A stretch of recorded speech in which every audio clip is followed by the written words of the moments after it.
Assalamualaikum warahmatullahi wabarakatuh.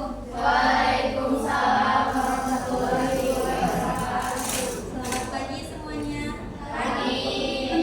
Yang terhormat Bunda Siti Fitriyanti, Minister Pendidikan yang kebetulan hari ini berhalangan hadir, dan teman-teman sekalian yang saya banggakan. Sebelumnya kami ucapkan terima kasih kepada Bunda Siti Fitriyanti, Magister Pendidikan, yang telah memberikan kesempatan kepada kelompok kami untuk memaparkan materi mengenai pemasaran. Nah, di sini perkenalkan kami dari kelompok 3 yang beranggotakan saya sendiri dengan NPM akhir Rida Amalia dengan NPM akhir 076. Selanjutnya ada rekan saya yang bernama Alpi Maria Mukhairia dengan NPM akhir 051. Ada Daisy Permata Nurpaijarsari dengan NPM akhir 053. Ada Dela Nurparida dengan NPM akhir 067. Ada Putu Widiana dengan NPM akhir 072. Ada Lutfi Nurhayati dengan NPM akhir 048. Ada Nurul Mahmudah dengan NPM akhir 052. Ada Salwa Sania Adawiyah dengan NPM akhir 059. Ada Siti Papat Fatimah dengan NPM akhir 046. Dan Widya Dana Hidayat dengan NPM akhir 075.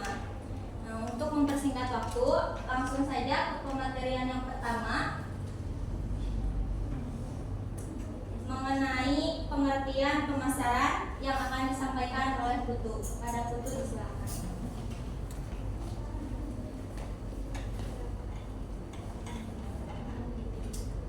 Baik, terima kasih kepada moderator yang sudah mempersilahkan saya untuk menyampaikan materi pada hari ini. Teman-teman, pada kesempatan hari ini saya akan menyampaikan materi mengenai pemasaran.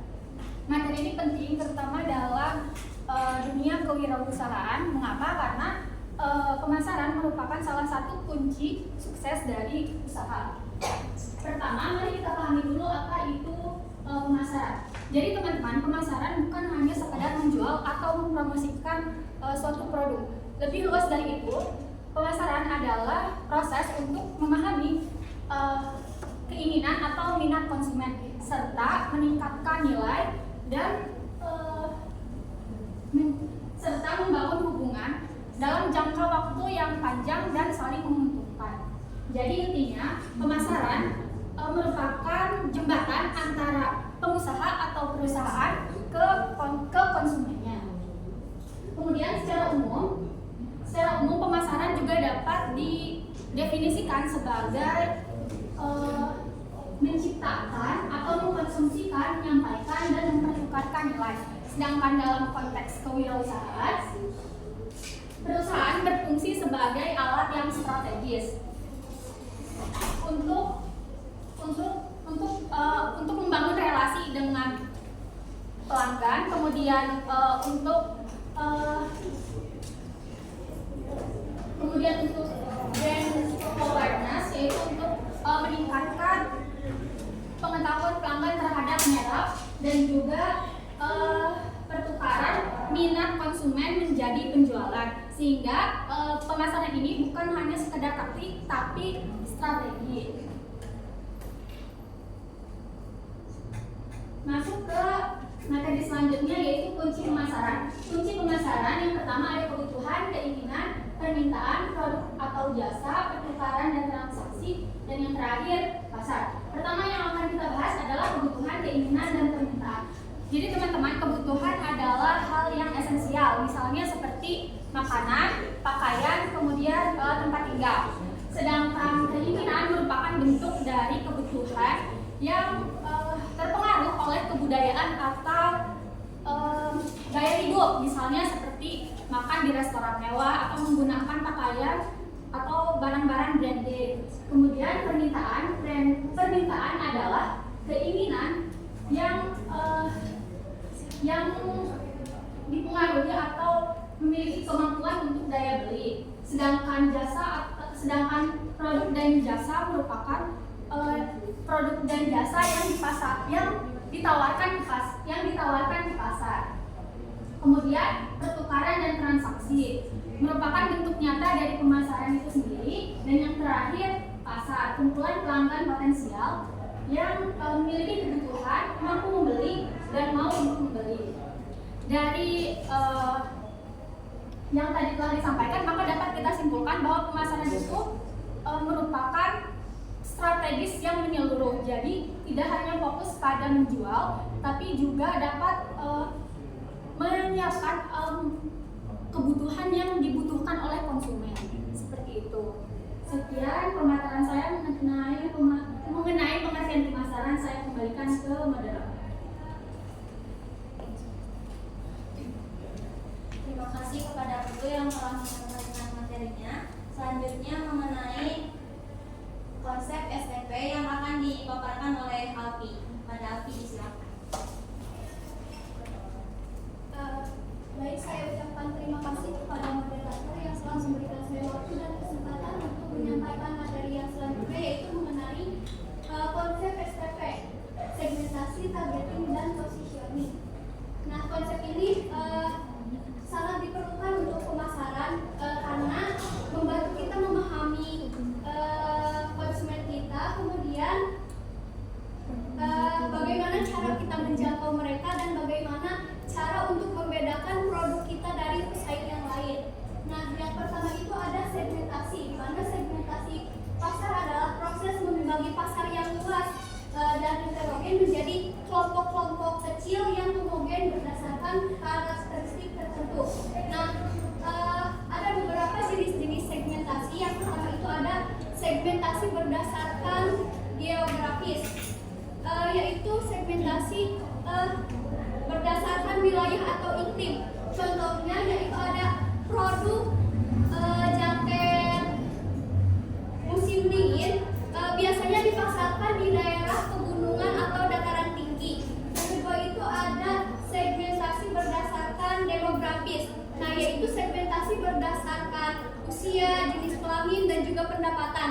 Contohnya pemasaran produk popok bayi ditargetkan untuk ibu usia muda antara usia 25 sampai 35 tahun.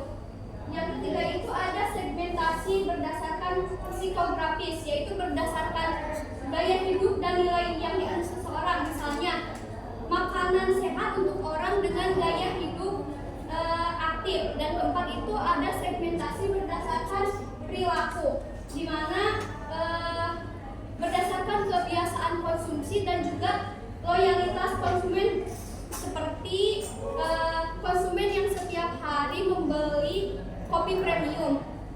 Nah, dengan segmentasi, perusahaan bisa mengidentifikasi pasar yang potensial, menyesuaikan produk dengan kebutuhan konsumen, dan juga menghindari pemborosan sumber daya. Yang kedua itu ada targeting. Targeting adalah proses memilih satu atau lebih segmen pasar yang telah diidentifikasi untuk dijadikan sasaran pemasaran, kemudian mengembangkan strategi untuk melayani segmen tersebut secara optimal.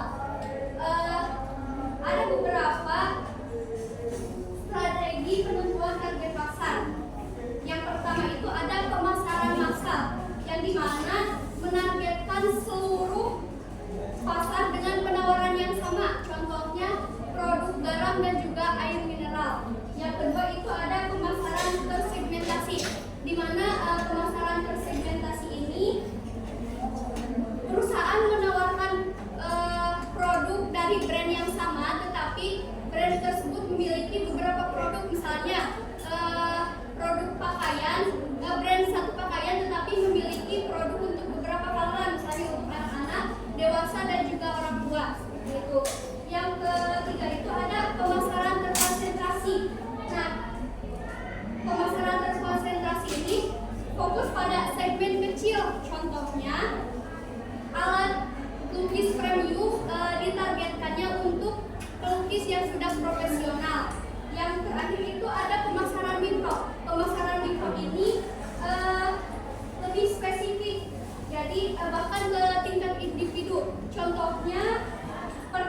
promosi personal di media sosial. Nah, dalam memilih target pasar, perusahaan perlu mempertimbangkan beberapa hal. Yang pertama itu ada ukuran dan potensi pertumbuhan segmen. Yang kedua ada tingkat bersaing. Yang ketiga itu ada kesesuaian dengan tujuan perusahaan serta kemampuan perusahaan dalam melayani segmen tersebut dengan baik. Yang ketiga ada positioning. Positioning ini adalah proses menanamkan persepsi unik tentang produk kita atau merek dalam benak konsumen dibandingkan dengan pesaing. Jadi konsumen itu mudah mengingat brand kita atau produk kita. Nah, ada beberapa strategi positioning. Yang pertama ini berdasarkan manfaat.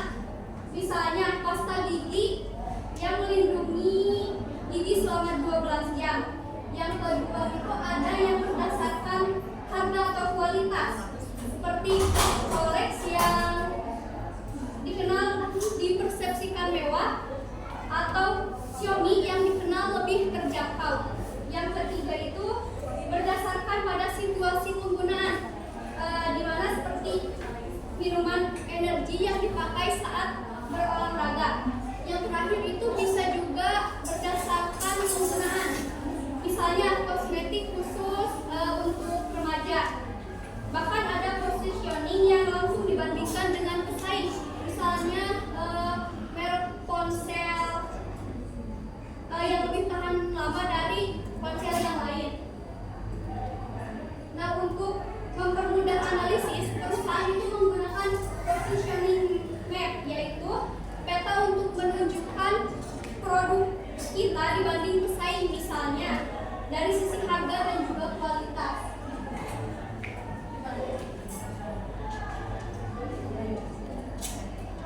Nah, yang selanjutnya ada contoh pengaplikasian segmentasi, targeting, dan positioning. Kita lihat pada studi kasus startup minuman herbal. Nah, untuk segmentasinya yaitu menargetkan remaja dan juga dewasa antara usia 18 sampai 35 tahun yang peduli tentang kesehatan dan juga tinggal di kota besar, kemudian mempunyai gaya hidup yang aktif. Nah, yang untuk targetingnya yaitu remaja urban kelas menengah atas yang rutin berolahraga. Untuk positioningnya, mereka memposisikan produk ini sebagai minuman herbal kekinian yang lebih stylish dan sehingga cocok untuk gaya hidup mereka yang aktif. Nah, dari sini terlihat bahwa STP membuat strategi pemasaran lebih fokus dan juga efisien serta tepat sasaran. Yang terakhir yaitu ada kelebihan konsep segmentasi, targeting, positioning dalam strategi pemasaran.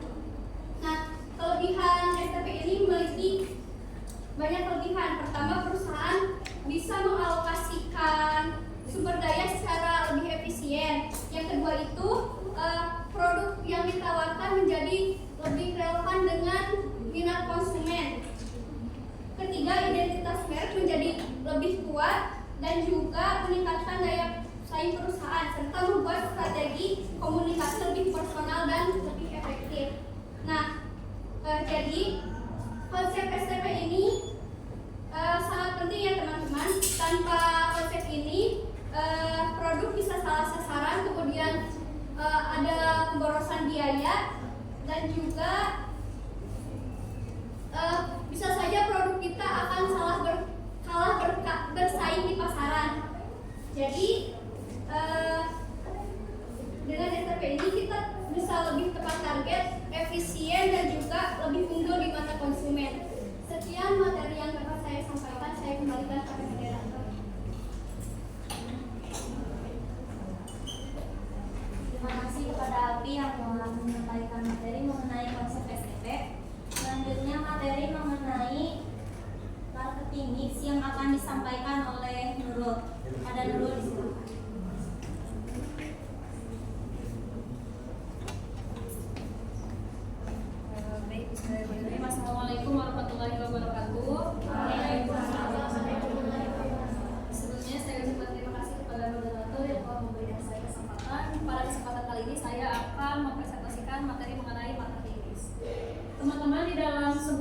kewirausahaan, keberhasilan suatu produk atau sebuah jasa tidak ditentukan hanya dari kualitasnya saja, tetapi bagaimana cara produk itu dipasarkan, cara jasa itu ditawarkan. Nah, marketing di sini sebuah strategi klasik yang ditemukan pada tahun 1960 oleh Jerome itulah bisa teman-teman baca di makalah oleh Jerome namanya marketing mix ini. Kemudian sekarang sudah dikembangkan menjadi 7P, namun pada kesempatan kali ini saya akan membahas mengenai marketing mix 4P. 4P ini ada produk, price, place, sama promotion. Teman-teman kita tolong perhatiannya ya. Ya. Pertama produk. Strategi produk di dalam wirausaha. Yang pertama menyesuaikan produk dengan kebutuhan target pasar, fit to market. Jadi kita lihat dulu di pasaran ini sedang butuh apa gitu.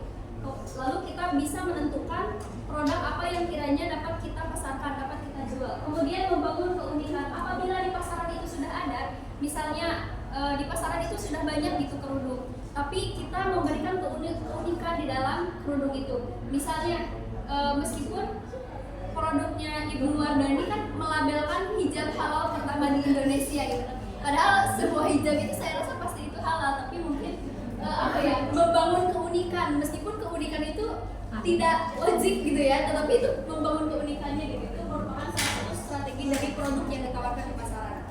Kemudian yang ketiga, melakukan inovasi berkala untuk menjaga daya tarik produk. Setelah kita menyesuaikan produk di pasaran, kemudian kita membangun keunikan, dan yang ketiga kita bagaimana caranya kita melakukan inovasi berkala untuk menjaga daya tarik produk.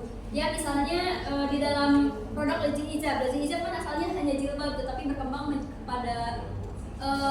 kepada ciputnya gitu, kemudian kepada bajunya, gamisnya, mukenanya, dan juga lain sebagainya. Nah itu mereka berinovasi berkala, secara berkala bagaimana produk mereka ataupun brand mereka itu tetap hidup di menjadi daya tarik produk.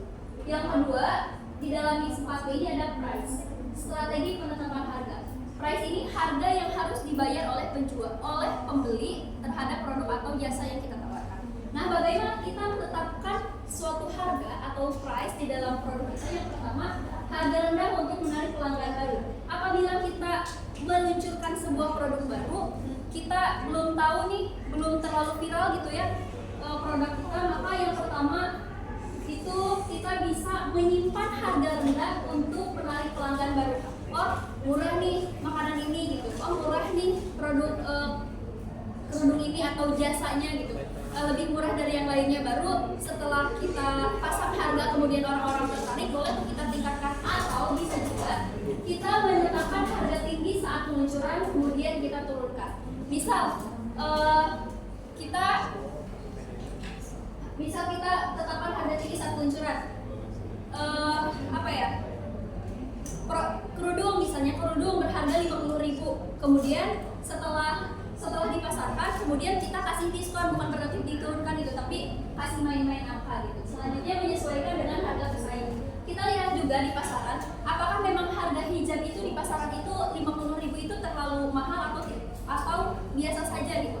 Jadi kita sesuaikan juga dengan harga-harga pesaing. Dan yang keempat, kita memainkan psychological pricing. Angka 99.000 itu terlihat lebih murah dari 100.000, padahal bedanya hanya 1.000 saja, dan bahkan orang-orang membayarnya ya sudah 100.000 tidak dikembalikan, padahal harganya itu tetap 100.000 saja. Tetapi ketika kita melabeli sebuah produk ataupun jasa, itu kita bermain psychological pricing, lebih orang-orang akan lebih tertarik melihat angka yang lebih murah gitu daripada angka yang lebih mahal, ataupun bisa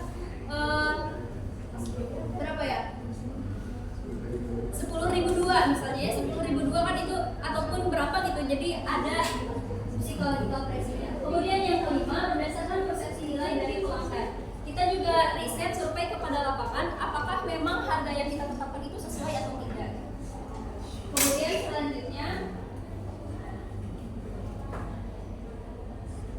yang ketiga ada class ataupun distribusi. Setelah kita meluncurkan suatu produk baru, kemudian menetapkan harga tersebut, lalu kita harus memikirkan distribusinya atau price-nya. Nah, strategi dalam distribusi pertama intensif, yaitu menyebarkan produk sebanyak mungkin. Apabila produk yang kita hasilkan itu produk yang memungkinkan kita produksi banyak gitu, misalnya kan ale-ale teh gelas yang kayak gitu kalau semisal pabrik pasaran, jadi mendistribusikannya itu sebanyak mungkin langsung gitu, karena sudah pasti akan terjual. Kalau yang kedua selektif yaitu menjual produk di toko-toko pilihan. Apabila produk yang kita hasilkan itu tidak akan seramai produk-produk yang intensif gitu, maka kita menjualnya dengan selektif gitu. Contohnya seperti elektronik. Dan yang ketiga ada eksklusif, yaitu hanya melalui satu distributor di wilayah tertentu. Jadi kita tentukan dulu apakah produk yang kita hasilkan itu sifatnya bisa berbentuk intensif, selektif ataupun eksklusif.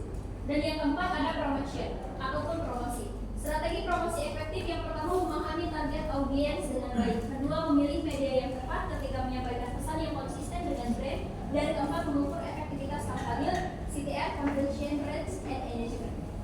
Nah, teman-teman, itu salah satu marketing mix ataupun strategi bagaimana caranya produk kita itu bisa pemasarannya berhasil gitu, dan produk kita itu berhasil gitu di kalangan pemasaran.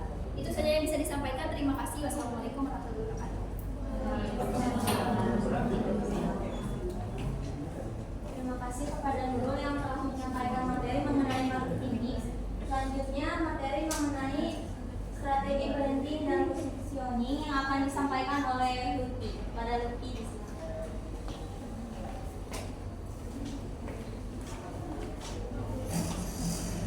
Sebelumnya terima kasih kepada moderator atas kesempatannya. Di sini saya akan menjelaskan materi berikutnya mengenai strategi branding dan positioning.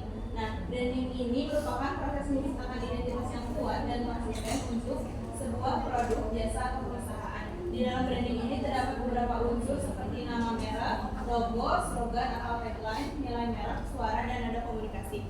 Sedangkan positioning adalah strategi untuk menempatkan merek dalam benak konsumen dengan cara tertentu sehingga merek tersebut dianggap berbeda dan lebih relevan dibanding pesaing. Nah, jadi kedua poin ini, branding dan positioning ini saling berkaitan dan saling memperkuat. Jadi branding ini adalah proses penciptaan identitas dan persepsi, sedangkan positioning adalah tempat yang ingin dicapai merek tersebut di dalam konsumen. Jadi misalnya kita ambil contoh dalam brand Indomie. Nah, Indomie ini ingin memposisikan sebagai mie instan yang cocok di kalangan semua masyarakat Indonesia gitu. Nah, Indomie ini membangun branding dengan ada salah satunya slogan atau tagline Indomie Seleraku. Nah, strategi ini Indomie ciptakan itu dengan menghadirkan beberapa varian rasa yang ada di berbagai wilayah Indonesia, rasa tradisional seperti itu. Nah, kemudian selanjutnya ada strategi branding untuk wirausaha. Yang pertama menentukan brand purpose atau add dan value. Nah, menentukan tujuan dari brand itu sangat penting. Karena hal ini akan mempengaruhi brand yang akan kita ciptakan untuk pelanggan. Nah, misalnya kita akan menciptakan sebuah tujuan nilai brand yang menciptakan makanan sehat. Nah, penerapan ini misalnya dengan menggunakan produk-produk dari bahan alami. Kemudian membangun identitas visual yang konsisten. Nah, identitas visual ini merupakan wajah dari merek yang mencakup logo, palet warna, tipografi, elemen grafis, dan lain-lain. Nah, konsistensi visual ini membantu merek mudah dikenali dan meninggalkan kesan yang kuat di benak konsumen. Kemudian menceritakan kisah merek. Nah, ini juga termasuk strategi karena kalau misalnya ada sebuah produk mengenalkan gitu bagaimana asal-usul terciptanya sebuah produk, atau misalnya bagaimana tantangan di dalam menciptakan produk ini, maka hal ini akan membangun ikatan emosional dengan audiens dan mengubah mereka dari sekedar membeli menjadi penggemar. Kemudian menerapkan brand voice yang konsisten. Brand voice ini merupakan kepribadian merek saat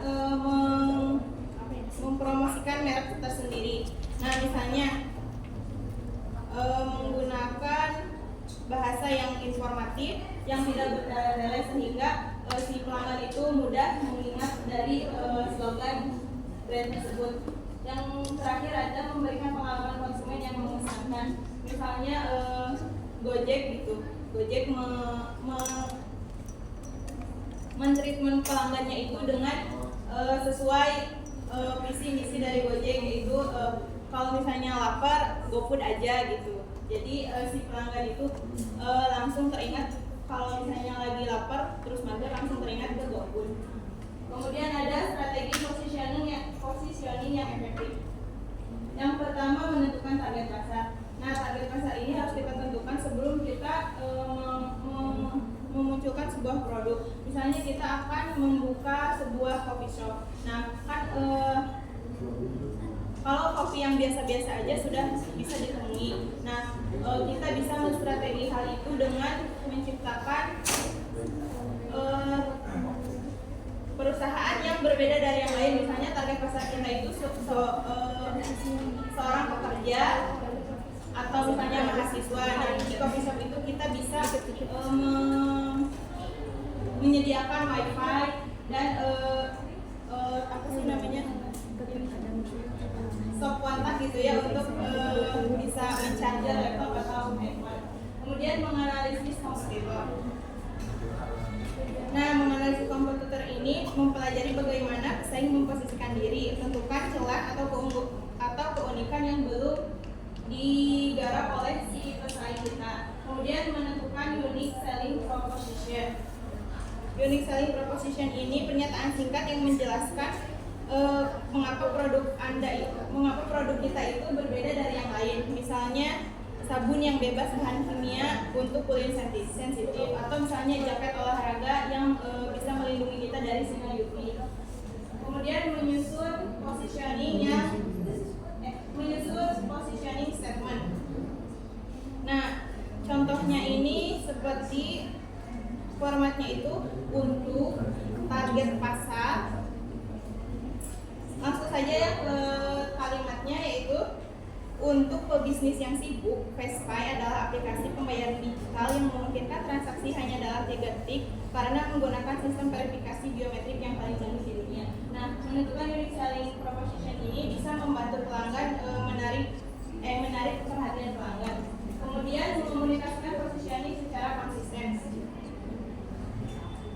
Nah, ketika kita konsisten mempromosikan brand kita, mulai dari iklan, slogan, atau misalnya logo kita, maka pelanggan itu akan mudah ingat. Berbeda lagi kalau misalnya kita selalu mengubah-ubah hal itu, sehingga pelanggan itu bisa lupa terkait ciri khas dari brand yang kita pasarkan. Sekian yang dapat saya sampaikan, saya kembalikan kepada moderator.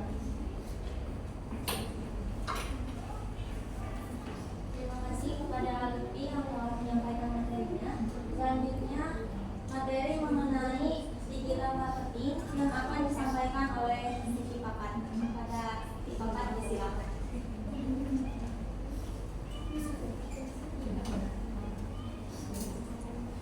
Baik, terima kasih moderator atas kesempatannya. Di sini saya akan melanjutkan pembahasan mengenai digital marketing, SEO dan SMM dalam kewirausahaan. Yang pertama, kita akan membahas mengenai digital marketing. Apa itu digital marketing? Digital marketing adalah kegiatan pemasaran atau promosi yang menggunakan media digital dan internet. Entah itu promosi yang digunakan itu berupa layanan, merek ataupun produk, seperti itu, teman-teman. Nah, ada berbagai macam jenis kanal dari media digital seperti sosial media, dan sosial media sendiri ada berbagai macam, ada Facebook, Instagram, kemudian TikTok, kemudian aplikasi X atau Twitter, seperti itu ya. Kemudian selain dari sosial media juga, media digital juga bisa digunakan, bisa kita gunakan, yaitu email. Email juga bisa digunakan untuk digital marketing dalam media digital. Selain email juga, website juga termasuk kanal dari media digital, dan terakhir ada e-commerce seperti yang telah kita ketahui, Shopee, kemudian Lazada, seperti itu. Nah, disadari atau tidak teman-teman, pola perilaku konsumen dari dulu sampai sekarang itu berubah transisi dari yang awalnya tradisional, bisa transisi menjadi online seperti itu. Dari yang awalnya kita berbelanja ke pasar tradisional, kemudian supermarket, minimarket, sekarang dengan hanya genggaman gawai kita bisa melakukan pembelian dimanapun dan kapanpun secara fleksibel seperti itu. Nah, kenapa adanya digital marketing? Yang pertama, adanya target audiens yang lebih spesifik dan tertarget. Dengan digital marketing, kita sebagai pelaku usaha bisa menentukan target audiens atau promosi yang kita lakukan seperti itu. Entah dari usia, apakah produk ini sesuai untuk anak-anak, kemudian remaja, ibu-ibu atau bapak-bapak. Atau bisa juga dilihat dari penggunaan media sosial yang digunakan. Apakah promosi yang kita digunakan ini cocok jika dipromosikan lewat Facebook atau Instagram atau TikTok seperti itu. Kemudian yang kedua, interaksi dua arah antara penjual dan pembeli. Nah, digital marketing ini memudahkan adanya feedback dari pembeli kepada penjual. Jadi penjual secara langsung bisa mengomentari, mengulas produk yang dihasilkan dari digital marketing seperti itu. Kemudian yang ketiga ada analisis performa kampanye secara real time. Jadi dalam digital marketing ini pelaku usaha bisa melihat dengan jelas siapa saja yang melihat produk, kemudian siapa saja yang tertarik dari produk yang kita pasarkan, kemudian seberapa banyak produk yang kita jual dari hasil digital marketing itu. Dan yang terakhir ada biaya lebih efisien dibanding pasar konvensional. Nah, ini jelas ya teman-teman, karena digital marketing tidak memerlukan media fisik seperti cetak spanduk, kemudian pajak dari pemasangan baliho atau mungkin pengeluaran lain yang lebih tinggi dibanding biaya di digital marketing. Kemudian yang kedua ada SEO. Nah, apa sih kaitannya antara SEO, SMM dengan digital marketing? Ternyata agar digital marketing berhasil itu ada dua pendekatan. Ada yang dinamakan dengan SEO dan ada yang dinamakan dengan SMM seperti itu. Nah, apa SEO? SEO merupakan singkatan dari Search Engine Optimization, yaitu serangkaian teknik yang digunakan untuk meningkatkan peringkat website di hasil pencarian indeks seperti Google seperti itu. Nah, gunanya apa? Gunanya untuk menaikkan misal ya, kita itu akan mempromosikan sebuah parfum, sebut saja Rangga Parfum misalnya seperti itu. Nah, kita akan mencari rekomendasi parfum yang apa ya? Yang ramah di hidung misalkan. Nah, kita akan input kata kuncinya di Google dan yang pertama kali muncul, nah itu SEO ini bekerja seperti itu teman-teman. Jadi website yang pertama kali muncul atau blog yang pertama kali muncul itu dikelola oleh SEO seperti itu. Singkatnya. Nah, jenis-jenis SEO sendiri, yang pertama ada on-page SEO. Jadi on-page SEO ini mengoptimalkan sebuah website untuk bisa mencapai target konsumen yang berasal dari internal website sendiri. Jadi misalnya dalam satu halaman ini on-page SEO berfungsi untuk mengatur judul halaman, kemudian isi konten yang ditampilkan di website seperti itu. Kemudian yang kedua ada off-page SEO, artinya pengoptimalan website yang dilakukan di luar dari website sendiri atau bersifat eksternal.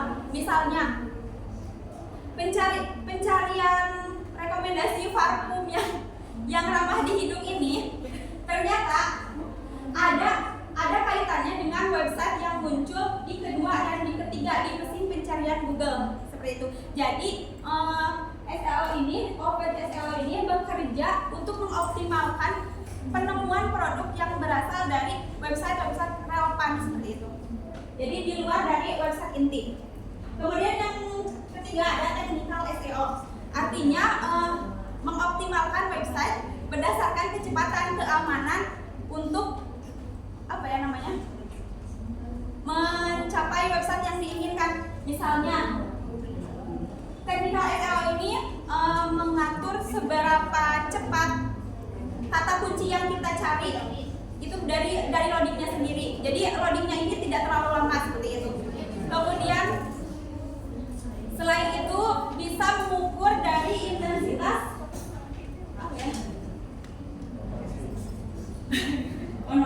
dari intensitas keamanan website. Misalnya teman-teman pernah tidak mencari sesuatu tapi situs itu berbahaya?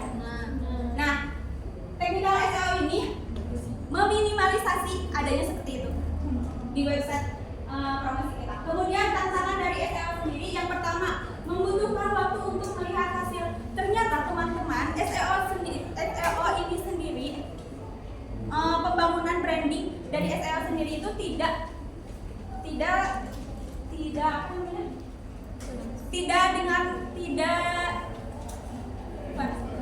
cepat seperti itu, tidak cepat. Kita memerlukan beberapa waktu, bahkan berminggu-minggu, bahkan berbulan-bulan untuk bisa membangun branding dari SEO sendiri. Kemudian ada persaingan yang tinggi di kata kunci populer. Semakin tinggi persamaan kata kunci dengan website lain, maka persaingan akan semakin ketat. Seperti itu. Kemudian yang ketiga ada perubahan algoritma Google yang dinamis. Artinya, jika poin yang kedua persaingannya tinggi, berarti di poin yang ketiga itu para pelaku usaha dituntut untuk lebih kreatif, lebih inovatif, dan lebih adaptasi dengan perubahan tren. Seperti itu. Bisa saja minggu kemarin, jika kita mencari pencarian parfum yang ramah di hidung, itu munculnya parfum misalnya parfum Rangga, bisa saja di minggu selanjutnya itu berbeda seperti itu karena mengikuti produk perkembangan tren. Kemudian yang terakhir ada SMM dalam kewirausahaan. Apa itu SMM dalam kewirausahaan? SMM sendiri merupakan singkatan dari sosial media marketing yang merupakan penggunaan platform media sosial seperti Instagram, Facebook, TikTok, atau aplikasi X ya teman-teman untuk mempromosikan bisnis seperti itu.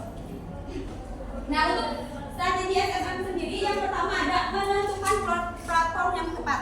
Kira-kira teman-teman kalau misalnya kita menjual alat dapur, kira-kira target pasar kita bapak-bapak atau ibu-ibu? Ibu-ibu. Nah, biasanya ibu-ibu ini bermain media sosial Facebook atau Twitter. Nah, berarti promosi kita itu di Facebook seperti itu teman-teman. Kemudian yang kedua, membuat konten yang menarik. Misal kita membuat konten promosi yang isinya voice over, semua full voice over. Apakah itu akan menarik? Apakah itu akan menarik pelanggan untuk membeli seperti itu? Nah, kemudian yang ketiga, menjadwalkan postingan secara konsisten. Artinya jangan hari ini upload kemudian 1 bulan lagi upload seperti itu. Tidak ya teman-teman, jadi secara konsisten saja. Kemudian membangun interaksi dengan konsumen. Nah, hal ini bisa dilihat dari adanya feedback dari para pembeli seperti itu. Apakah mereka melakukan ulasan terhadap produk kita? Apakah mereka mengomentari produk kita itu positif negatif? Seperti itu kita bisa melihat dari strategi SMM ini. Dan apakah jika pembeli ini mengulas atau mereview produk kita itu negatif, berarti itu bisa menjadikan saran untuk perbaikan produk kita menjadi lebih baik seperti itu. Kemudian yang kelima, menggunakan influencer marketing. Misalnya kita akan mempromosikan tadi parfum Rangga, kita gunakan nih influencer yang terkenal, misalnya di Fuji misalnya. Rangga itu mengendorse Fuji untuk mengiklankan produknya seperti itu. Kemudian yang terakhir ada iklan berbayar. Tentunya iklan di media sosial ya teman-teman. Kemudian yang terakhir ada indikator kinerja SMM. Yang pertama ada engagement rate. Itu dilihat dari like, comment, and share dari produk yang kita pasarkan. Apakah pelanggan itu suka? Jika suka berarti mereka kan akan menyukai konten yang kita promosikan seperti itu di media sosial ya. Kemudian yang kedua ada impression. This itu seberapa banyak konsumen mengunjungi media sosial kita, dan impression itu seberapa banyak juga yang kita promosikan di media sosial. Kemudian yang ketiga ada CTR. Nah, CTR ini bisa disamakan dengan memasukkan ke keranjang. Nah, itu. Jika teman-teman berselancar di e-commerce, Shopee, TikTok, nah kan jika belum CO itu pasti dimasukkan ke keranjang. Nah, itu CTR itu bisa disamakan dengan seperti itu. Berbeda dengan conversion. Kalau conversion ini seberapa banyak pelanggan CO check out. Jadi seberapa banyak pelanggan itu membeli produk kita, tidak hanya dimasukkan ke keranjang seperti itu. Kemudian ada yang terakhir follower growth. Jadi berapa besar pertumbuhan pengikut dari media sosial yang kita miliki untuk promosi produk seperti itu. Kemudian ada studi kasus SEO dan SMM dalam kewirausahaan untuk memperjelas pemahaman teman-teman. Misalnya nama usaha kita itu keripik sayur renyah, kemudian target pasarnya itu remaja dan ibu-ibu rumah tangga usia 20 sampai 45 tahun. Nah, strategi SEO-nya yang pertama membuat blog di website. Jadi kalau misalnya SEO ini di website, berarti SMM itu di media sosial. Kemudian yang kedua, optimalisasi kata kunci. Jika SEO ini di kata kunci, memasukkan input kata kunci di mesin pencari seperti Google, misalnya kita cari keripik sehat, nah itu sudah termasuk strategi SEO, teman-teman. Kemudian yang terakhir ada memastikan website cepat atau mobile friendly, jadi situs yang diakses itu tidak berbahaya. Kemudian hasilnya, nah berbeda kalau misalnya SEO ini dilihat dari traffic websitenya meningkat 200% dalam 4 bulan, jadi tidak sebentar teman-teman, jadi memerlukan waktu yang lumayan lama. Dan jika SMM ini dilihat dari misalnya di followers media sosial, jadi bedanya kalau misalnya SEO ini lebih ke website atau situs website, situs blog seperti itu, kalau misalnya SMM itu lebih ke media sosialnya seperti itu. Sekian materi yang dapat saya sampaikan, saya kembalikan kepada moderator. Terima kasih. Terima kasih kepada Sriwakat yang telah memaparkan materi mengenai digital marketing SEO dan SMM dalam kewirausahaan. Selanjutnya materi mengenai promosi dan iklan yang akan disampaikan oleh Widyadana. Kepada Widyadana disilakan.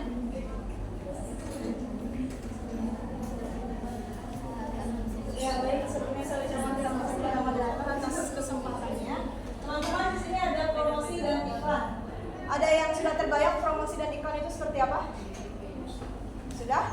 Ya baik, sekian permaterian dari saya. Oke. Teman-teman, promosi dan iklan, perbedaannya apa? Boleh silakan. Perbedaannya yang teman-teman ketahui, promosi dan iklan perbedaannya apa? Sama atau berbeda? Ada bedanya sih, mungkin kalau promosi bisa langsung secara mulut ke mulut, tapi kalau iklan mungkin di lewat sebuah platform gitu. Oh, keren. Ya, baik. Promosi itu betul ya, maksudnya promosi teman-teman itu adalah segala upaya komunikasi. Nah, sementara iklan, maaf, ini lebih lengkapnya lagi, segala upaya komunikasi yang dilakukan perusahaan kepada target pasar. Sementara kalau iklan itu salah satu bentuk promosi. Jadi benar seperti yang dikatakan oleh Trian tadi, hanya lebih lengkapnya itu tidak hanya dari mulut ke mulut, tidak hanya word of mouth, tapi juga bisa berupa misalnya ada apa aja. Contohnya ini ada bentuk-bentuk promosi. Bentuk-bentuk promosi misalnya teman-teman pernah lihat ada cashback, voucher, bundling. Nah itu masuknya ke bentuk promosi. Ayo, siapa yang gak baca makalahnya semuanya? Nah, ya, bentuk promosi apa? Itu promosi self promotion. Ya, itu masuknya ke promosi penjualan. Kemudian, misalnya teman-teman melihat ada produk atau jasa yang membutuhkan konsultasi lebih lanjut sebelum benar-benar membeli. Itu biasanya perlu ada interaksi langsung. Pernah lihat atau pernah mengalami? Pernah. Itu namanya selling promotion atau personal selling.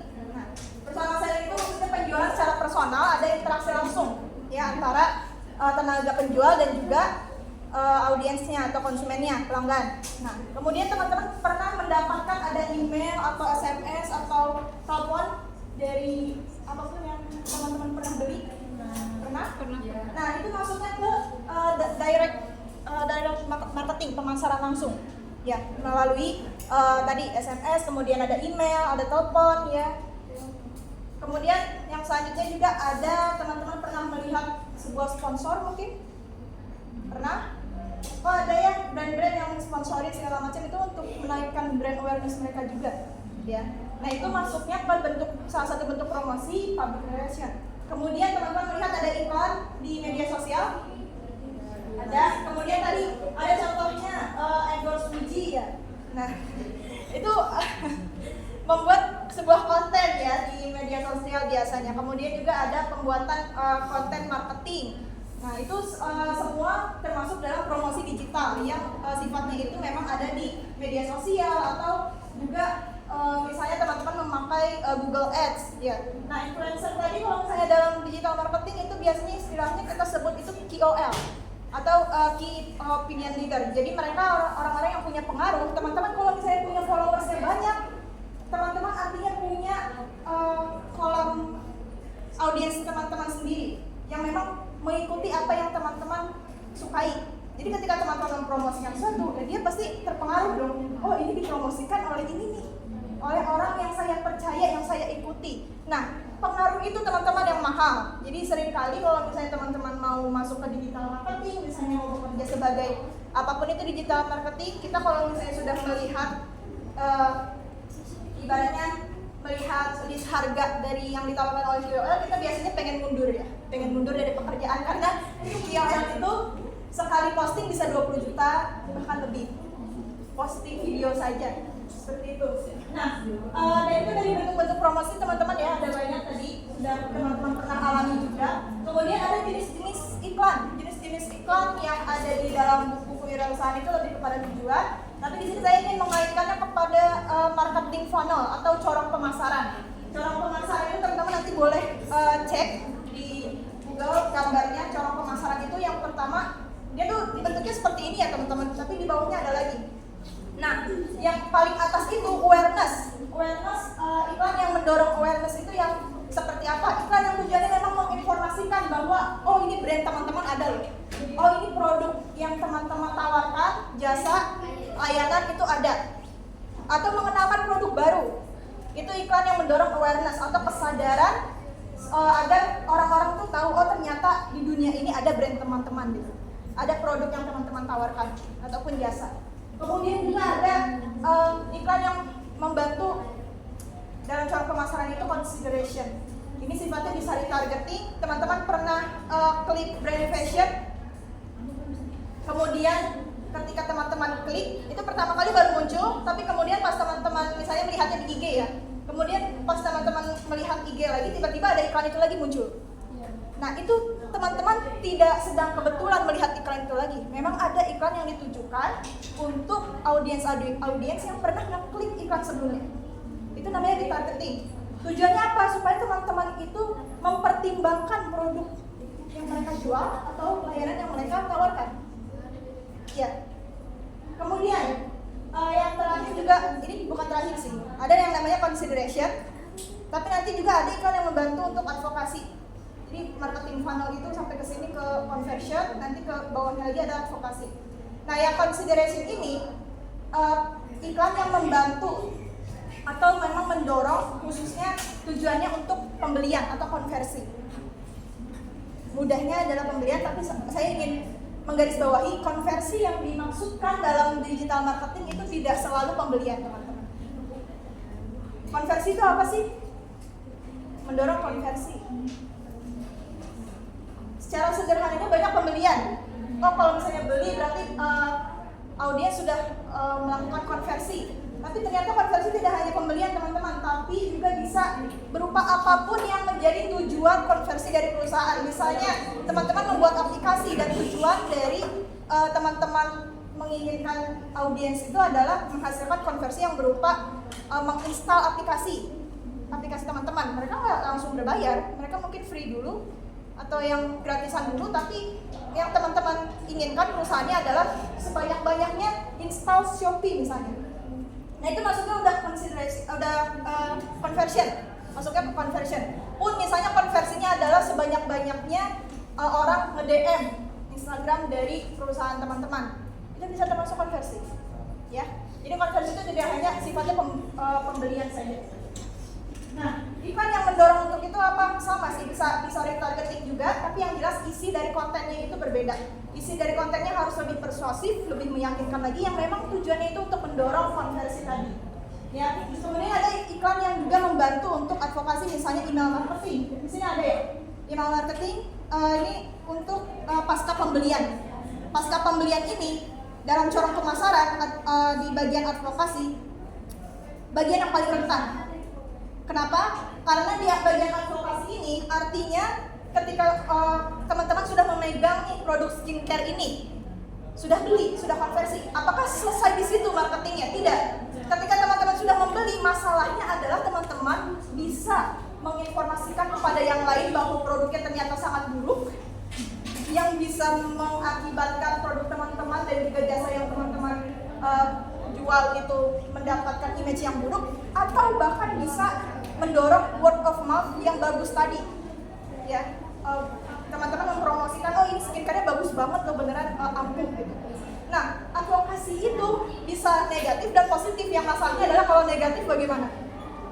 Nah, ini yang jadi masalah, dan biasanya itu kemarin kan ada yang namanya quality control yang after pembelian yang sifatnya umpan balik feedback, ya. Nah, itu fungsinya adalah untuk itu tadi, supaya kita meminimalisasi adanya advokasi yang sifatnya negatif. Nah, email marketing yang ada di sini, iklan email marketing di sini yang mendorong advokasi untuk bisa menciptakan loyalitas, yang misalnya menawarkan produk-produk baru dari apa yang sudah teman-teman beli brandnya misalnya dan sebagainya. Intinya juga membuat teman-teman tetap aware juga bisa, tapi yang jelas adalah meningkatkan loyalitas teman-teman terhadap brandnya. Misalnya ada layanan tertentu untuk pasca pembeliannya dan sebagainya. Nah, kembali di sini ada media iklannya, ada media tradisional dan media digital. Media sosial, teman-teman saya ingin sedikit menambahkan, tadi ada IG, ada TikTok, barangkali ada X, kemudian juga tadi ada apa lagi? Banyak. Tapi yang ingin saya sedikit menginformasikan adalah ketika kita ingin menjual sesuatu, bentuk bisnis kita nggak hanya sifatnya itu bisnis to customer atau B2C, tapi juga bisa B2B atau business to business, kerjasama. Misalnya Bank Indonesia kerjasama sama perusahaan apa dan sebagainya. Atau misalnya kita juga bisnisnya itu tidak hanya yang sifatnya ke orang-orang yang biasa, tapi misalnya ingin ke para profesional. Ini yang paling sering dilupakan adalah LinkedIn. LinkedIn itu adalah media sosial, teman-teman ada ads-nya juga, ada LinkedIn ads. Di sana ada bisa iklan di sana. Itu ditujukan oleh perusahaan-perusahaan yang sifatnya B2B tadi, business to business, atau mungkin yang sifatnya itu target audiens, target pasarnya itu ada di lingkungan profesional. Ya.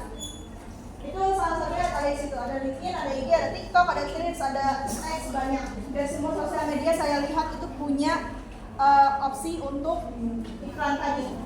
Kemudian ada Google Ads atau YouTube Ads, kemudian ada email marketing. Nah, ini media tradisional masih perlu tidak zaman sekarang? Perlu, jelas perlu ya. Jangan dikira oh kita sudah sangat era digital kemudian tidak perlu hal ini gitu. Ini perlu.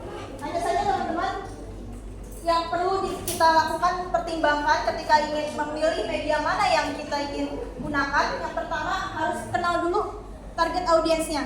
Itu jelas, itu pasti harus tahu target audiens dimanapun itu. Kemudian yang kedua juga kita harus tahu target campaign kita itu apa sih, target kampanye kita apa. Kemudian budgetnya, anggaran iklan kita cukup nggak untuk menyewa baliho. Misalnya teman-teman baliho itu bisa 400 juta loh. Teman-teman kalau misalnya baru bikin akun Instagram, followersnya masih kurang dari 100, mungkin postingan pertama juga baru pengenalan brand, kemudian teman-teman mau iklan lewat baliho, yaitu sangat berisiko ya teman-teman. Jadi biasanya memang banyak yang lebih terjangkau di media digital kalau yang baru-baru. Tapi kalau saya sudah besar ya, banyak kita lihat juga di baliho ya, di tol segala macam banyak ya. Nah, kemudian ada spanduk, ada di event atau kamera dan sebagainya. Media iklan di sana tidak semuanya mahal, tapi saya rasa dari sisi baliho itu juga itu lumayan untuk kalau masih awal-awal. Nah, kemudian juga harus mengetahui dulu produk yang teman-teman ingin iklankan itu produk macam apa, membutuhkan di media mana. Itu ya yang jadi bahan pertimbangannya. Kemudian strategi promosi iklan yang efektif, jelas dari target pasar, untuk tujuan promosi, media yang tepat. Tadi banyak ya medianya teman-teman. Tergantung jenis atau model bisnis teman-teman itu apa. Kemudian juga buat pesan yang menarik, ini ada USP. Masih ingat tadi USP singkatannya apa? Kepanjangannya apa? Tidak. USP itu Unique Selling Proposition. Unique Selling Proposition ini istilah sederhananya ciri khas produk atau layanan yang teman-teman tawarkan. Ya. Apapun itu, misalnya teman-teman mau jualan baju, USP-nya apa? Bajunya adem, menyerap keringat, nyaman, tidak panas dan sebagainya. Itu ya salah satu contohnya. Kemudian buat pesan menarik di sini dalam iklan jelas harus ada call to action-nya. Ketika teman-teman menjadi copywriter juga pasti di akhir kalau misalnya memang mau menjual itu ada call to action-nya. Call to action itu apa sih? Gimana? Yang bersifat? Jadi si apa sih yang nonton konten itu tuh ketika buat beli produk yang dipromosi. Ya, betul. Jadi membuat audiens atau target pasar kita itu melakukan aksi yang kita inginkan. Ya, entah itu misalnya membeli produk, kemudian juga misalnya mengambil promosi, atau kemudian juga DM bisa. Ya, atau misalnya menginstal aplikasi itu bisa. Ya, di akhir misalnya contohnya apa? Ambil promonya sebelum kehabisan, misalnya gitu. Banyak ya di media sosial yang aku jualan seperti itu. Kemudian juga tentang budget promosi jelas. Jangan sampai ini budget promosi untuk menentukan tadi media yang kita gunakan apa, dan di budget promosi ini ada juga kaitannya dengan ukuran evaluasi hasil promosi dari Google Analytics, Facebook Ads Manager. Teman-teman harus tahu ya dari budget yang teman-teman sudah alokasikan, teman-teman boncos atau tidak. Tahu boncos atau tidaknya adalah ketika kita tahu target budget kita berapa dan yang dikeluarkan berapa dan seberapa efektif. Nanti di Google Analytics sama Facebook Ads Manager ini ada banyak matriksnya lagi. Ada yang namanya cost per click atau CPC, kemudian tadi CTR juga ada di Google, Facebook Ads Manager. Kemudian ini juga tidak hanya dua ini ya teman-teman. Ada misalnya TikTok bisnis untuk menghandle iklan di TikTok dan sebagainya, itu ada banyak. Jadi teman-teman bisa explore lebih dalam lagi. Yang jelas iklan ini biasanya kalau misalnya perusahaannya udah besar, ini dihandle sama satu bagian namanya orangnya itu advertiser atau yang sifatnya memang lowongan kerjanya kalau misalnya di pokoknya di platform-platform untuk mencari kerja itu advertising. Nah, itu orang-orang yang diharapkan tidak membuat perusahaan boncos ya, tapi juga bisa membuat perusahaan lebih banyak mengambil keuntungan. Harus ada matriksnya, harus ada. Jadi tidak bisa teman-teman iklan terus ditinggalin. Nanti tahu-tahu udah 20 juta diambil dari rekening teman-teman, padahal budgetnya itu hanya 15 juta misalnya. Teman-teman harus tahu. Kadang kalau misalnya di Facebook Ads Manager itu juga perlu ada pertimbangan, ini iklan mana ya yang berhasil. Kalau misalnya, ini CPC-nya udah terlalu tinggi, tapi yang masuk ke kita, leads-nya, conversion-nya itu nggak sesuai sama KPI. KPI itu Key Performance Indicator, atau misalnya tujuan perusahaan kita misalnya mau masuk leads-nya berapa atau konversinya berapa dari iklan yang sudah ditanyakan. Kalau saya nggak sesuai, terus makan biaya kebanyakan, itu dimatikan iklannya supaya nggak boncos. Kemudian dievaluasi, bisa ada rapat dadakan dan sebagainya. Itu ya teman-teman. Dan kemudian ketika dalam promosi iklan ini jelas teman-teman, kita promosi dan iklan itu ingin mengedepankan keutamaan, keunggulan dari produk atau layanan kita, bukan mau menipu ya. Bedakan itu ya. Jadi harus jujur dan tidak menyesatkan. Kita bukan mau memanipulasi orang atau menipu orang ya. Kemudian juga jelas tidak merugikan pihak lain, menghindari eksploitasi atau diskriminasi. Mohon maaf teman-teman, saya izin juga untuk menginformasikan bahwa hati-hati dalam melihat iklan karena sekarang yang banyak dieksploitasi adalah rasa takut. Pernah merasakan FOMO mau beli suatu produk? Ini yang paling banyak digunakan oleh perusahaan itu adalah rasa takut. Ayo promosi diskon hanya sampai hari ini, tapi besoknya diskonnya masih hari ini lagi. Besoknya seperti itu lagi. Nah itu yang seperti itu ya teman-teman, itu tidak punya integritas dan juga tujuan teman-teman membuat bisnis itu untuk menyelesaikan masalah, membantu bukan untuk mengeksploitasi tadi. Emosional kita itu dipermainkan dalam marketing teman-teman. Silahkan teman-teman juga bisa introspeksi ya selama ini apakah ketika membeli hanya termakan iklan dan sebagainya. Hati-hati, lebih bijak lagi karena emosi itu yang paling sering dipermainkan dalam marketing dan yang paling sering dieksploitasi itu adalah rasa takut. Kemudian harus sesuai dengan peraturan periklanan yang berlaku. Yang peraturan periklanan yang berlaku ini juga disesuaikan dengan platform yang teman-teman gunakan ketika beriklan, ya. Jadi silakan untuk disesuaikan lagi. Pastikan teman-teman tidak di-ban oleh TikTok misalnya.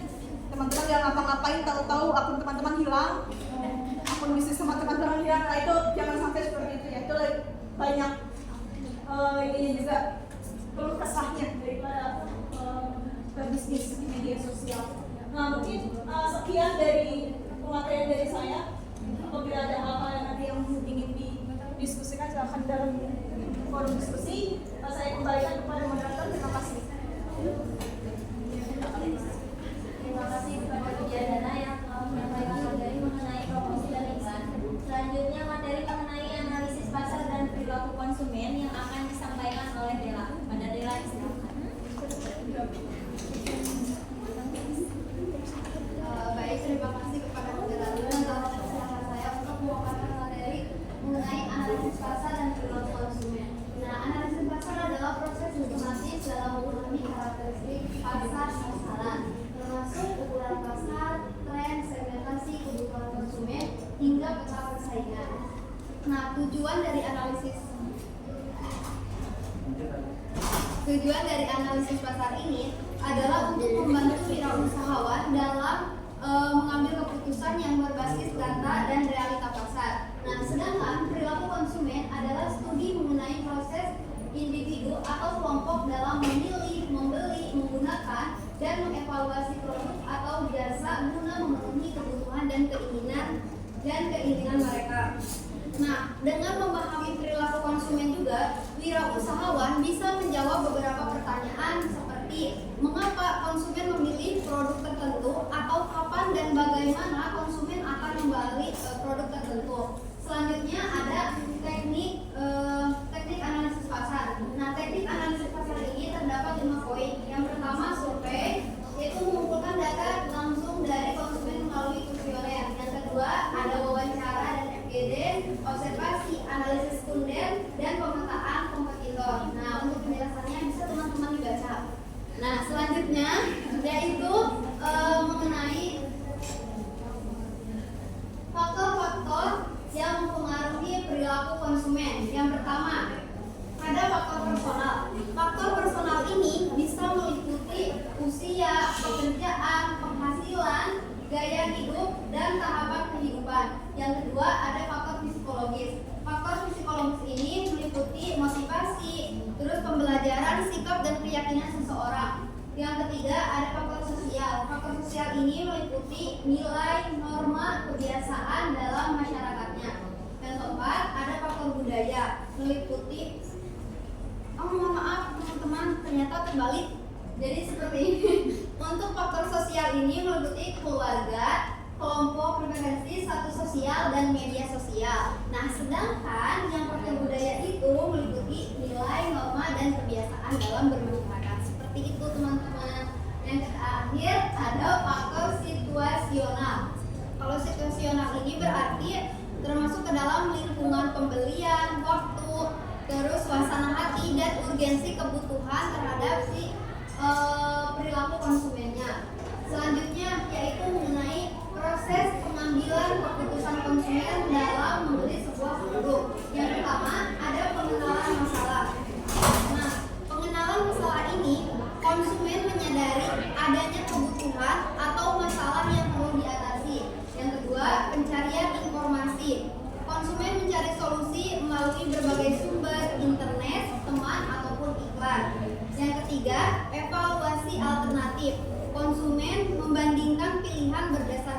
kualitas, harga, dan preferensi. Yang keempat, ada keputusan pembelian. Nah, keputusan pembelian ini konsumen memilih dan membeli produk tertentu yang mereka inginkan. Yang kelima, evaluasi pasca pembelian. Konsumen menilai apakah produk memuaskan atau tidak, karena hal ini bisa mempengaruhi loyalitas dari produk itu tersendiri. Nah, lalu apa hubungan antara analisis pasar dengan perilaku konsumen? Tentunya kedua hal tersebut saling melengkapi. Mengapa demikian? Karena analisis pasar ini memberikan gambaran makro seberapa besar pasar, tren, dan peluang. Sedangkan perilaku konsumen ini menggali motivasi dan preferensi individu dalam pasar tersebut. Sekian pematerian dari saya kembalikan. Terima kasih kepada Dela yang telah menyampaikan materinya. Selanjutnya materi mengenai strategi pemasaran produk yang akan disampaikan oleh Desi. Kepada Desi, silakan.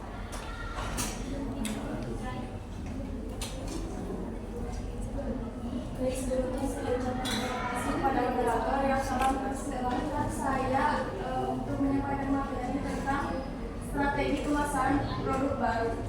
Definisi strategi pemasaran produk baru adalah serangkaian rencana dan tindakan yang terstruktur untuk memperkenalkan dan memasarkan produk baru kepada target konsumen dengan tujuan menciptakan awareness, mendorong adopsi, dan membangun loyalitas. Selanjutnya ada tahapan strategi pemasaran produk baru. Yang pertama, riset dan analisis. Siapa targetnya, apa kebutuhan dan kesalahannya, siapa kompetitor, dan celah pasar apa yang bisa diisi oleh produk baru. Selanjutnya ada metode riset. Yang pertama ada survei konsumen, yaitu data terstruktur dan representatif. Kemudian ada FGD, yaitu insight mendalam tentang motivasi konsumen. Kemudian ada analisis SWOT yang mengidentifikasi kekuatan, kelemahan, peluang, dan ancaman. Selanjutnya juga ada metode yang terakhir, yaitu studi tren industri, yaitu mengantisipasi perubahan teknologi, regulasi, dan perilaku konsumen. Tahapan yang kedua ada penetapan segmentasi, targeting, dan positioning yang sudah dijelaskan oleh pemateri sebelumnya. Contohnya yaitu segmentasi makanan ringan sehat yang ditargetkan kepada profesional muda. Untuk positioningnya misalnya dalam kalimat cemilan sehat tanpa rasa bersalah.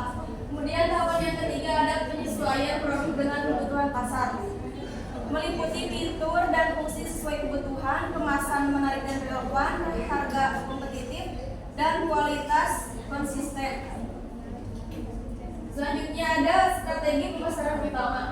Yang pertama, komunikasi dan promosi, meliputi teaser campaign, yaitu bangun rasa penasaran sebelum launching, produk launching, meliputi event, media sosial, webinar untuk awareness. Selanjutnya juga ada influencer marketing, yaitu melibatkan tokoh terpercaya segmen pasar. Yang keempat ada content marketing, yaitu edukasi melalui blog, video, infografis, dan podcast. Yang kedua ada strategi distribusi. Yang pertama offline. Untuk offline ini misalnya toko retail, pameran, reseller, ataupun distributor.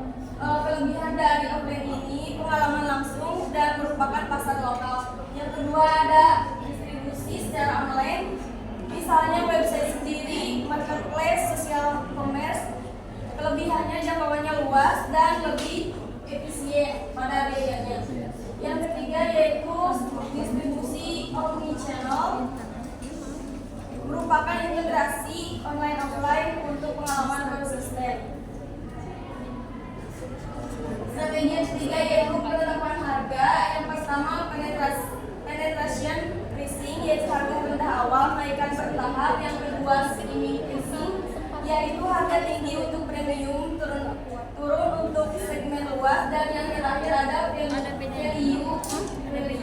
based pricing, yaitu berdasar persepsi nilai konsumen. Selanjutnya ada tantangan pemasaran produk baru. Yang pertama ada konsumen belum mengenal produk, solusinya edukasi melalui kampanye konten produk. Yang kedua pasar sudah jenuh. Yang ketiga biaya promosi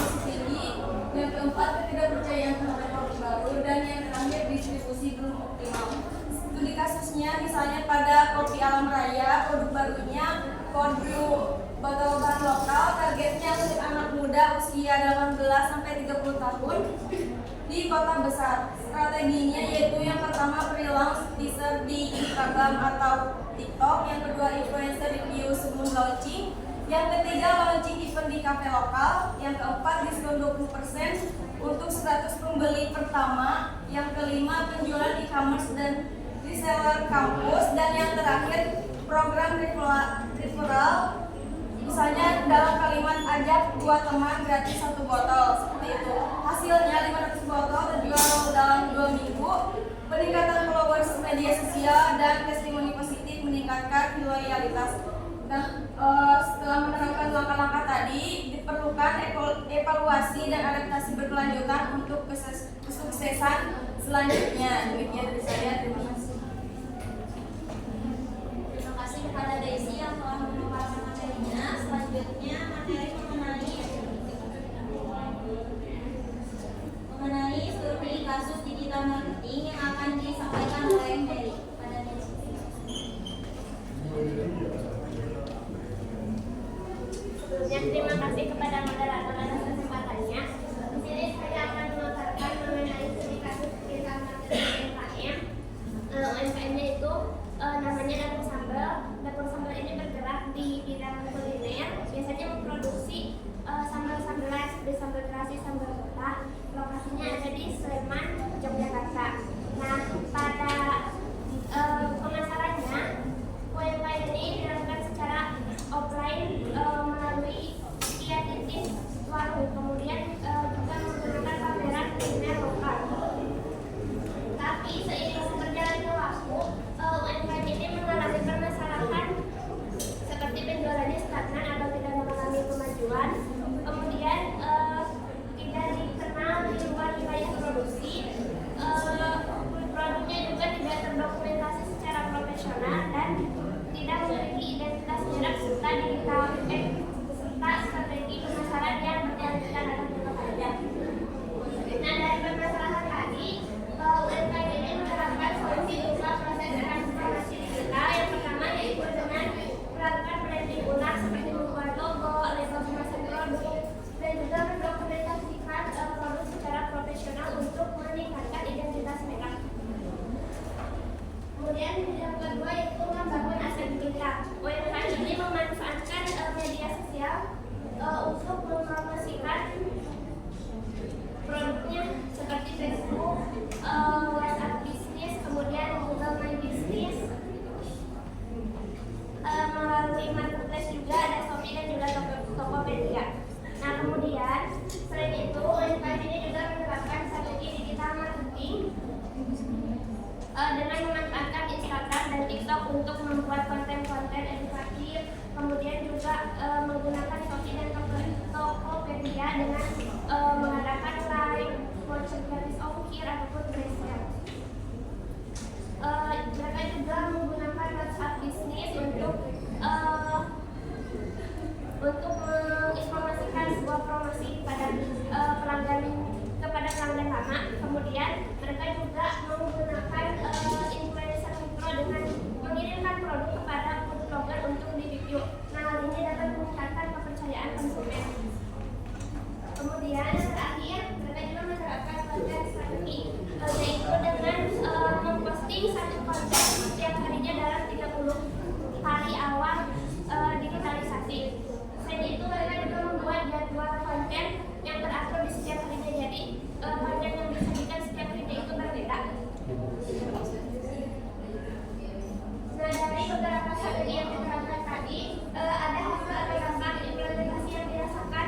Yang pertama, penjualannya itu meningkat 350% dari 3 bulan pertama digitalisasi. Kemudian jumlah follower Instagramnya juga meningkat, serta jangkauan pasarnya lebih luas. Kemudian pendapatannya juga jadi lebih banyak dari online, yang tadinya hanya dari offline sekarang jadi lebih tinggi dari online. Nah, kemudian meningkatnya kesadaran merek serta memberikan kesempatan kepada pemilik UMKM ini untuk menjadi narasumber di sebuah pelatihan. Nah, ini bisa mendorong melakukan digitalisasi juga agar UMKM yang mereka jalankan itu bisa lebih berkembang. Nah, di sini juga ada analisis keberhasilan strategi. Analisis keberhasilan strategi ini dapat dilihat dari faktor keberhasilan, konsistensi, konten dan yang relevan. Kemudian mereka tidak hanya memanfaatkan satu kanal, tapi juga memanfaatkan berbagai multi platform. Kemudian visual branding ini juga menarik serta respon terhadap konsumen juga tinggi sehingga menimbulkan komunikasi dua arah, dan juga melakukan riset atau analisis konten yang relevan untuk konsumennya. Nah, di sini juga mereka menghadapi tantangan, di antaranya yaitu ada konsistensi produksi saat permintaan meningkat. Nah, solusinya diterapkan dengan cara menjual tenaga tambahan, kemudian juga melakukan sistem pre-order. Yang kedua, adaptasi teknologi oleh peneliti yang praktek. Solusinya yaitu dengan melibatkan anak muda seperti anak pemilik UMKM ini. Kemudian yang ketiga yaitu harga saing di marketplace. Jadi mereka solusinya itu tidak hanya berfokus pada harga, tetapi juga pada kualitas dan keunikan produk. Nah, dari studi kasus tadi ada pembelajaran yang dapat diambil bahwa digital marketing ini bukan hanya tentang memposting konten, tetapi juga mengelola konten, distribusinya, serta bagaimana komunikasi dan mengelola hubungan dengan pelanggan. Kemudian dapat ditarik kesimpulan dalam studi kasus ini bahwa ketika akan menerapkan digital marketing tidak perlu menunggu UMKM-nya besar lebih dahulu, tetapi digital marketing ini bisa membuat UMKM menjadi jalan untuk lebih berkembang lebih. Sekian yang mau saya sampaikan. Semoga kepada moderator. Terima kasih kepada PI yang telah mengembangkan materi mengenai studi kasus digital marketing UMKM. Selanjutnya materi mengenai latihan merancang strategi pemasaran yang akan disampaikan oleh Salwa.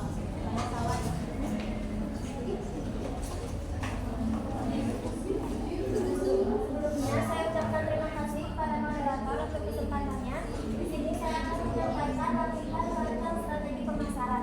Strategi pemasaran merupakan rencana jangka panjang yang disusun oleh pelaku usaha untuk menjangkau pasar sasaran, membangun hubungan dengan pelanggan, dan juga mencapai tujuan bisnis.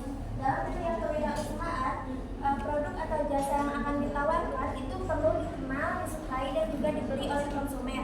Oleh karena itu, penting untuk kita untuk bisa mengerti dan juga melatih kemampuan dalam membuat strategi pemasaran sebagai karena itu merupakan keterampilan inti. Selanjutnya itu ada tujuan latihan merancang strategi pemasaran. Yang pertama, untuk mengembangkan pemahaman praktis tentang perencanaan pemasaran. Yang kedua, untuk meningkatkan kemampuan analisis pasar dan konsumen. Yang ketiga, untuk melatih penyusunan strategi STP dan bauran pemasaran atau marketing mix. Yang keempat, untuk menyusun strategi komunikasi pemasaran sesuai karakter produk. Dan yang terakhir, untuk menumbuhkan pola ide kreatif dan adaptif dalam menghadapi dinamika pasar. Nah, selanjutnya, langkah-langkah latihan merancang strategi pemasaran. Terdapat 6 langkah yang bisa kita lakukan. Yang pertama itu ada identifikasi produk atau jasa. Jadi kita harus menentukan dulu produk atau jasa yang akan kita pasarkan. Produk ini bisa berupa nyata seperti makanan, pakaian, dan juga hewan. Atau jasa. Jasa ini bisa seperti kita membuka konsultasi, pelatihan, dan juga layanan online. Yang kedua ada analisis situasi atau situasional analisis. Ini itu bisa kita menggunakan analisis SWOT. Mungkin teman-teman pernah mendengar ya analisis SWOT. Nah, analisis SWOT ini yang pertama ada strength atau kekuatan. Itu merupakan faktor internal yang menjadi keunggulan perusahaan kita dibandingkan pesaing. Misalnya produk kita itu lebih kualitasnya lebih tinggi dibandingkan dengan pesaing, dan juga sumber daya manusia di perusahaan kita itu lebih berkompeten. Yang kedua ada weakness. Nah, weakness ini merupakan kelemahan. Ini juga sama seperti strength, yaitu faktor dari internal. Ini bisa menjadi kelemahan atau kekurangan perusahaan, sehingga ini tuh bisa berpotensi menghambat perkembangan usaha. Contoh dari weakness ini seperti modal yang terbatas dan juga manajemen perusahaan yang belum efektif. Yang ketiga ada opportunity. Opportunity ini merupakan peluang. Ini merupakan faktor eksternal yang dapat dimanfaatkan untuk mendukung pertumbuhan dan perkembangan usaha. Contoh dari peluang ini seperti tren pasar yang sedang naik dan juga teknologi digital yang semakin kita bisa gunakan untuk pemasaran. Yang terakhir itu ada threats. Threats ini atau ancaman merupakan faktor eksternal yang bisa menghambat jalannya usaha jika tidak diantisipasi dengan baik. Contoh dari ancaman ini seperti persaingan bisnis yang semakin ketat dan juga ketidakstabilan ekonomi. Yang keempat ada merancang marketing mix atau 4P. Yang ketiga, mohon maaf, ada segmentasi, targeting, dan positioning atau STP. Ini telah disampaikan oleh pemateri sebelumnya. Nah, untuk segmentasi ini merupakan langkah yang bisa kita gunakan dalam segmentasi. Yang pertama, mengumpulkan data terkait konsumen dan pasar. Lalu kita menganalisis variabel-variabel segmentasi yang relevan untuk produk atau usaha kita. Dan yang terakhir, kita menilai ukuran, daya tarik, keuntungan, dan juga kemampuan perusahaan untuk melayani masing-masing segmen. Yang kedua ada targeting atau penargetan pasar. Setelah segmen pasar terbentuk, kita memilih segmen yang paling potensial untuk dijadikan target pasar. Tidak semua segmen itu harus kita layani. Kita harus bisa memilih segmen yang tepat dan juga dapat meningkatkan efisiensi dan efektivitas strategi pemasaran. Yang ketiga ada positioning. Positioning ini bagaimana perusahaan ingin produk atau mereknya dipersepsikan dalam benak konsumen di antara produk pesaing.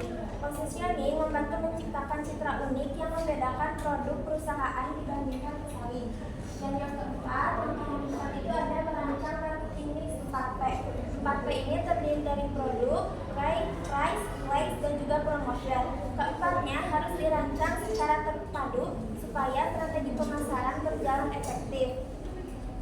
Produk yang baik tidak cukup jika tidak didukung dengan harga yang sesuai, tempat yang mudah dijangkau, dan juga promosi yang tepat. Setelah melakukan pertama tadi, itu yang kelima ada menentukan channel digital dan channel offline. Channel digital itu bisa seperti di Instagram, di TikTok, di Shopee, di WhatsApp Business. Kalau untuk channel offline itu bisa kita mengikuti bootcamp kampus atau kita juga bisa menjadi reseller dan juga event lokal. Nah, langkah yang terakhir yaitu kita menentukan alat ukur keberhasilan. Untuk mengukur keberhasilan ini, kita bisa melihat dengan cara melihat target penjualan dalam 3 bulan. Terus kita juga bisa melihat jumlah followers. Terus selain itu kita juga bisa melihat jumlah pelanggan baru dan pelanggan kembali. Dan yang terakhir kita bisa melihat ulasan atau review dan testimoni dari para konsumen. Mungkin sekian yang dapat saya sampaikan. Saya kembalikan pada moderator. Terima kasih kepada Salwa yang telah menyampaikan materinya. Selanjutnya kita memasuki sesi diskusi. Kepada teman-teman yang ingin bertanya, silahkan sebutkan nama serta NPF dan sebutkan pertanyaannya dengan jelas. Kami memberikan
Indra sedang mencari pertanyaan atau sudah cukup? Sedang mencari pertanyaan.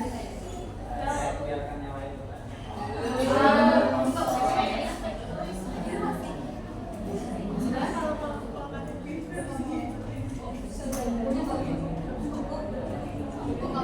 Baik, cukup. Kita tutup saja ya presentasi kali ini.